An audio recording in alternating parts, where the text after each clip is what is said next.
त्वा गणपतिगुं हवामहे कविं कवीनामुपमश्रवस्तमम् ज्येष्ठराजं ब्रह्मणां ब्रह्मणस्पत नः शृण्वन्नोतिभिः सेदसादनम् श्रीमहागणाधिपतये नमः।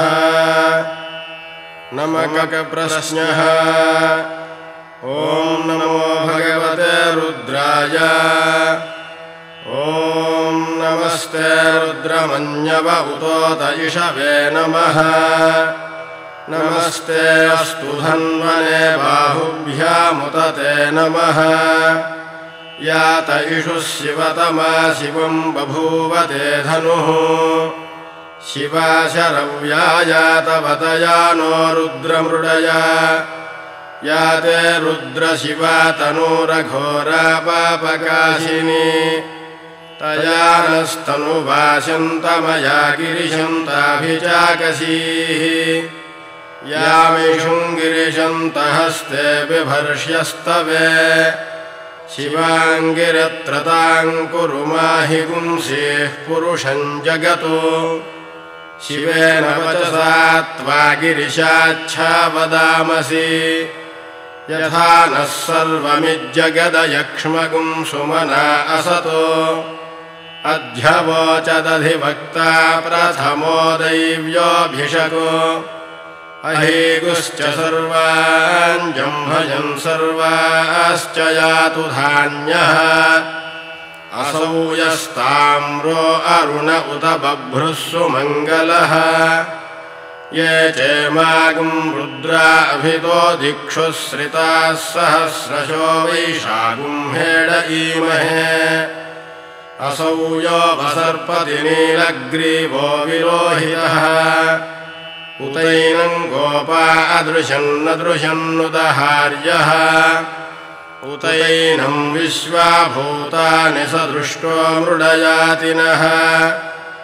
नमो अस्तु नीलग्रीवाय सहस्राक्षाय मीढुषे। अथो ये अस्य सत्त्वानो हन्तेभ्यो करन्नमः। प्रमुञ्च धन्वनस्त्वमुभयोरार्त्नियोर्ज्याम्। याश्च ते हस्त इषवः पराता भगवो वप। अवदत्यधनुस्त्वं सहस्राक्षसि ते शुधे। निशीर्य शल्यानां मुखा शिवो नः सुमना भव। विज्यं धनुः कपर्दिनो विशल्यो बाणवागुम् उत। अनेशन्नस्येषव आभुरस्य निषङ्गतिः। याते हेतिर्मेढुष्टमहस्ते बभूव ते धनुः। तयास्मान् विश्वतस्त्वमयक्ष्मया परिभुज। नमस्ते अस्त्वायुधाय नातताय धृष्णवे। उभाभ्यामुत ते नमो बाहुभ्यां तव धन्वने। परिते धन्वनो हेतिरस्मान् वृणक्तु विश्वतः। अथो य इषुधिस्तवारे अस्मन्निधेहितम्। नमस्ते अस्तु भगवन् विश्वेश्वराय महादेवाय त्र्यम्बकाय त्रिपुरान्तकाय त्रिकाग्निकालाय कालाग्निरुद्राय नीलकण्ठाय मृत्युञ्जयाय सर्वेश्वराय सदाशिवाय श्रीमन्महादेवाय नमः। नमो हिरण्यबाहवे सेनान्ये दिशां च पतये। नमो नमो वृक्षेभ्यो हरिकेशेभ्यः पशूनां पतये। नमो नमः सस्पिञ्जराय त्विषीमते पथीनां पतये। नमो नमो बभ्रुषाय विव्याधिनेन्नानां पतये। नमो नमो हरिकेशायोपवीतिने पुष्टानां पतये। नमो नमो भवस्य हेत्यै जगतां पतये। नमो नमो रुद्राय तताविने क्षेत्राणां पतये। नमो नमः सूताय हन्त्याय वनानां पतये नमो नमो रोहिताय स्थपतये वृक्षाणां पतये नमो नमो मन्त्रिणे वाणिजाय कक्षाणां पतये नमो नमो भुवन्तये वारिवस्कृताय औषधीनां पतये नमो नम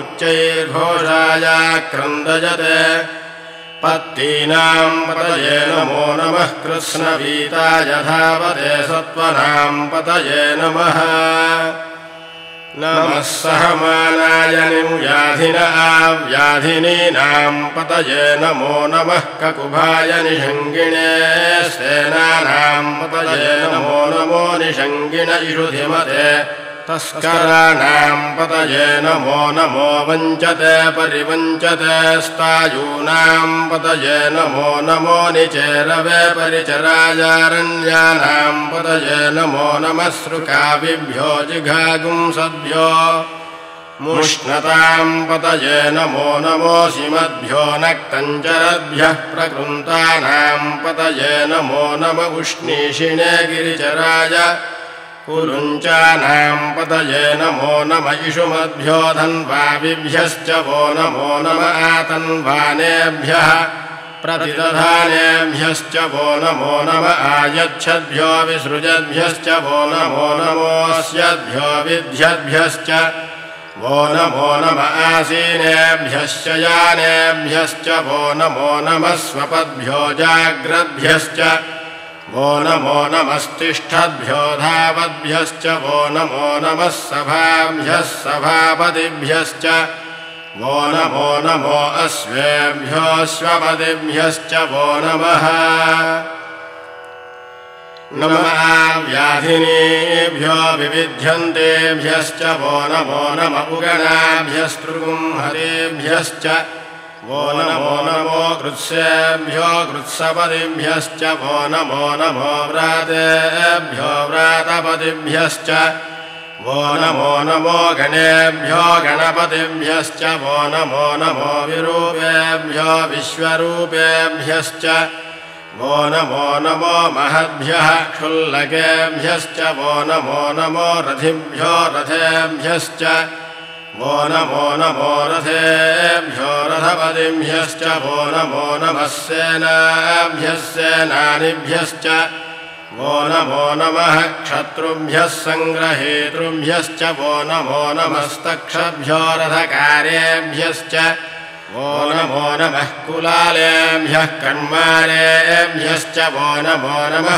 कुञ्जिष्टेभ्यो निषादेभ्यश्च वो नमो नम इषुकृद्भ्यो धन्वकृद्भ्यश्च वो नमो नमो मृगयुभ्यश्वनिभ्यश्च वो नमो नमश्वभ्यश्वपतिभ्यश्च वो नमः नमो भवाय च रुद्राय च नमः शर्वाय च पशुपतये च नमो नीलग्रीवाय च शितिकण्ठाय च नमः कपर्दिने च युक्तकेशाय च नमः सहस्राक्षाय च शतधन्वने च नमो गिरिशाय च शिपिविष्टाय च नमो मीढुष्टमाय च शुमते च नमो ह्रस्वाय च वामनाय च नमो बृहते च वर्षीयसे च नमो वृद्धाय च संवृध्वने च नमो अग्र्याय च प्रथमाय च नम आशवे च जिराय च नमः शीघ्र्याय च शेभ्याय च नम ऊर्म्याय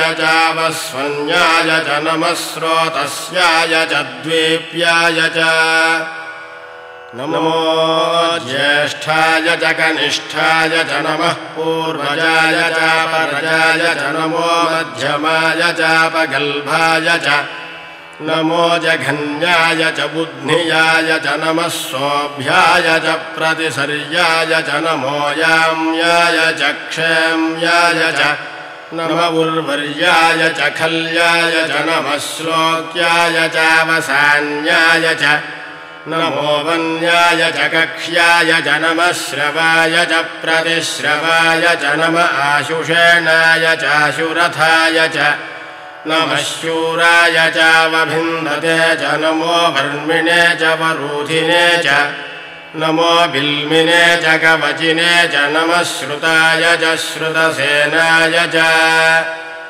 नमो दुन्दुभ्याय च हनन्याय च नमो धृष्णवे च प्रमृषाय च नमो दूताय च प्रहिताय च नमो निषङ्गिणे च शुधिमते च नमस्तीक्ष्णेशवे च युधिने च नमः स्वायुधाय च सुधन्वने च नमः श्रुत्याय च पथ्याय च नमः काट्याय च नीप्याय च नमः सूद्याय च सरस्याय च नमो नाद्याय च वैशन्ताय च नमः कूप्याय च भट्याय च नमो वर्ष्याय च वर्ष्याय च नमो मेघ्याय च विद्युत्याय च नम ईध्रियाय च तप्याय च नमो वात्याय च रेश्मियाय च नमो वास्तव्याय च वास्तुपाय च नमः सोमाय च रुद्राय च नमस्ताम्राय च रुणाय च नमः शङ्गाय च पशुपतये च नम उग्राय च भीमाय च नमो अग्रे वधाय च दूरे वधाय च नमो हन्त्रे च हनीयसे च नमो वृक्षेभ्यो हरिकेशेभ्यो नमस्ताराय नमः शम्भवे च मयो भवे च नमः शङ्कराय च मयस्कराय च नमः शिवाय च शिवतराय च नमस्तेर्च्छाय च कूल्याय च नमः पार्याय च वार्याय च नमः प्रतरणाय चोत्तरणाय च नम आतार्याय च लाद्याय च नमः शष्प्याय च फेन्याय च नमः सिकत्याय च प्रवाह्याय च नम इरिण्याय च प्रपच्छाय च नमः किगुंशिलाय च क्षयणाय च नमः कपर्दिने च पुलस्तये च नमो गोष्ठ्याय च गृह्याय च नमस्तल्प्याय च गेह्याय च नमः काट्याय च गह्वरेष्ठाय च नमो हृदयाय च निवेश्याय च नमः पागुंसव्याय च रजस्याय च नमः शुष्ट्याय च हरित्याय च नमो लोप्याय चोलप्याय च नम ऊर्व्याय च सूर्म्याय च नमः पर्ण्याय च पर्णसिद्ध्याय च नमोपगुरमाणाय चाभिघ्नते च नम आक्षिधते च प्रक्षिधते च नमो वह्किरिकेभ्यो देवानागुंहृदयेभ्यो नमो विक्षीणकेभ्यो नमो विचिन्वत्केभ्यो नम आनिर्हतेभ्यो नम आमीवत्केभ्यः द्रापे अन्धसस्पते